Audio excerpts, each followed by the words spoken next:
Voilà, on va prendre un texte d'introduction. Et ce texte se trouve dans 2 Corinthiens 5, au verset 18.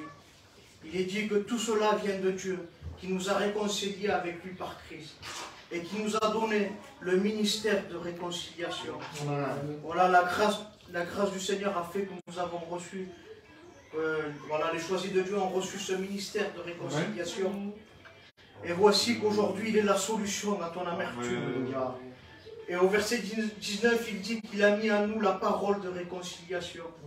Et nous avons reçu rien d'autre que cela. Amen. La réconciliation qui vient de Dieu. Amen. Et ce soir, j'aurais voulu te présenter le plan de la réconciliation de Christ. Et voilà que dans 1 Colossiens 1, verset 20, il est dit, il a voulu par lui tout réconcilier avec lui-même, tant ce qui est sur la terre et ce qui est dans les cieux, en faisant la paix par lui, par le sang de la croix. Et là, le Seigneur est en train de me montrer que le plan de la réconciliation se trouvait à Golgotha. Amen. Et ce soir, j'aurais aimé te parler du sacrifice d'Isaac et du sacrifice de Jésus-Christ. Voilà que on prendra un texte dans Genèse 23. Mais avant ça, je voudrais vous raconter, vous faire un résumé de l'histoire de Abraham. Voilà qu'Abraham attendait une promesse de Dieu. Et cette promesse était un fils. Voilà qu'Abraham n'avait pas d'enfant. Et voilà que cette promesse va être accomplie. Et il va recevoir Isaac. Et voilà que le Seigneur, l'Éternel, va lui demander son fils. Il va lui dire, offre-moi-le. Et voici que Abraham a obéi. Et voilà qu'il monte au mont Morija et qu'il présenta son fils devant l'Éternel. Et voici qu'il va lever la main, il va lever la langue. Et voici que l'Éternel, l'ange de l'Éternel va intervenir. Amen. Parce que je voudrais mettre un point sur ça. La Bible nous dit que Dieu a dit lui-même dans la parole qu'il n'a jamais eu la pensée de demander l'enfant de quelqu'un. Ça ne lui a même jamais traversé la pensée. On sait que le Seigneur ne veut pas des sacrifices humains. Il ne veut pas d'un sacrifice d'un enfant. Mais à travers cela, le Seigneur voulait voir l'obéissance d'Abraham. C'est pour cela que l'ange de l'Éternel va dire à Abraham, arrête, ne fais point de mal à l'enfant.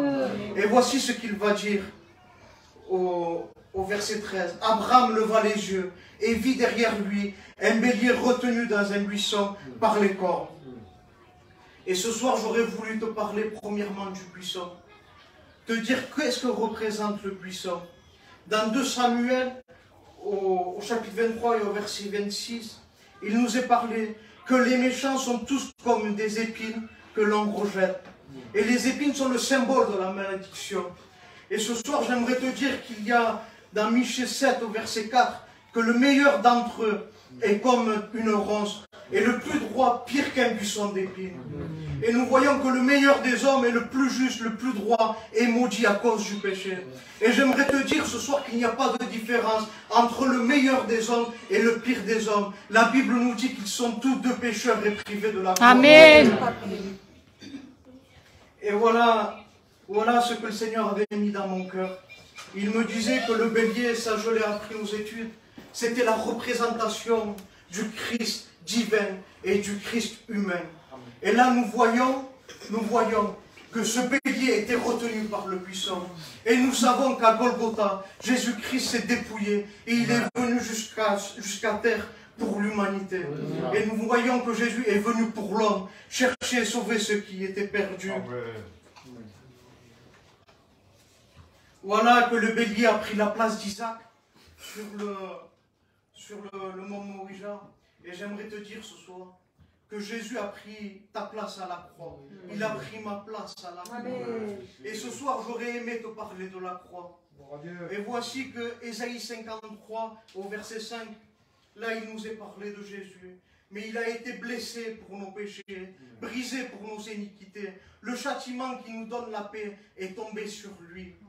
Au verset 10, il est dit qu'il a livré sa vie en sacrifice pour le péché. Et ce soir, j'aimerais te dire qu'il a tout accompli pour toi. Tu sais l'amertume qu'il y a dans ton cœur. Le Seigneur Jésus n'a pas fait que dire « Je viendrai sur terre payer pour eux ». Non, il a accompli, il est descendu. Et j'aimerais te montrer le plan, le déroulement du plan de la réconciliation qui nous a donné cette paix et cette joie. Voici que premièrement, Jésus s'est dépouillé de sa gloire. Il est venu marcher comme un simple homme sur terre. Voici qu'il s'est fait homme. Il a été rejeté des siens, trahi par son ami, abandonné par ses disciples, mis au nombre des malfaiteurs. On lui a labouré le dos, il a été fouetté, on lui a mis une couronne d'épines, on lui a arraché la barbe, craché au visage. Ses mains, ses pieds ont été cloués, son côté a été transpercé. Et voici ce qu'il va dire. C'est pour cela que je te dis, il n'y a pas d'autre Dieu. Il n'y a pas d'autre Dieu. Il est rempli d'amour, malgré toutes ces souffrances que l'homme a pu lui faire endurer, devant toutes ces personnes qui l'ont crucifié. Voilà ce qu'il va dire à son Père. Père, pardonne-leur, car ils ne savent pas ce qu'ils font. Voici celui que je te présente. Alléluia. Il est celui qui est mort à la croix, mais que bien plus il est ressuscité. Vous savez, j'ai été sensible ce soir parce que comme je vous dis,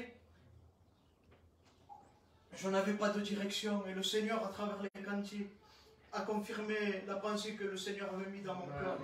Et il a été parlé de paix, il a été parlé de tranquillité, il a été parlé aussi de sécurité. Nous voyons que le monde, comme il a dit mon Père, malgré les temps que nous vivons, il n'y a plus de paix, il n'y a plus de joie. Et j'aimerais vous parler encore d'un buisson. Nous avons vu premièrement que le buisson a été comparé au cœur de l'homme. Et j'aimerais vous parler de Moïse. Moïse faisait paître le troupeau de son beau-père. Et dans Exode 3, au verset 2, il nous est dit que l'ange de l'Éternel lui apparut dans une flamme de feu, au milieu d'un buisson. Moïse regarda, et voici le buisson était tout en feu, et le buisson ne se consumait point. Moïse dit, je me détourne pour voir quelle est cette grande vision, et pourquoi le buisson ne se consume point. Nous avons vu tout à l'heure que le buisson était la comparaison du cœur humain. Et j'aimerais te dire que dans le désert, il n'était pas chose rare qu'un buisson se mettait à prendre feu. Et vous savez, dans le monde, il y a beaucoup, parce que le feu est le symbole de la joie, beaucoup de personnes qui ont des moments de joie, beaucoup de personnes qui ont des moments de paix, mais tôt ou tard ça s'éteint. Et là, ce qui va interpeller Moïse, c'est ce que ce buisson ne se consumait point. Et je veux te dire ce soir, c'est peut-être ce qui t'a attiré dans cet endroit.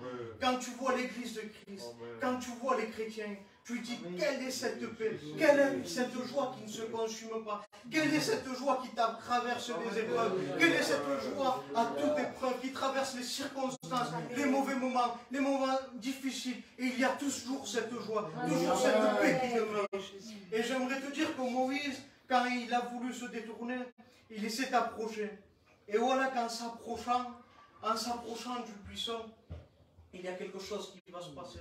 Et je le crois par la foi, que ce soir c'est la même chose qui va se passer pour toi qui as voulu découvrir quelle était cette paix. Voilà qu'en s'approchant du buisson, l'ange de l'Éternel lui apparut à travers la flamme au milieu du buisson. Et j'aimerais te dire qu'à travers la parole, à travers son esprit, le Christ se révèle à toi. Et voici qu'il va transmettre un message à Moïse. Et ce message était qu'il voulait faire de lui le libérateur du peuple. Mais j'aimerais te dire que ce soir, il veut te transmettre un message à toi aussi. Et ce message qu'il veut te transmettre, c'est qu'il veut se réconcilier avec toi. Il a un message de réconciliation pour toi. Il y a ce verset qui m'a... C'est justement ce verset qui m'a mis dans le doute hier sur la direction du message. Et c'est mon père qui l'a donné juste avant de conclure la réunion. Il est dit dans Matthieu 11, 28. Venez à moi, vous tous qui êtes fatigués et chargés, et je vous donnerai du repos. Et c'est ce mot que le Seigneur veut te transmettre. C'est qu'il t'invite à toi qui avais de l'amertume contre lui. Il t'invite à venir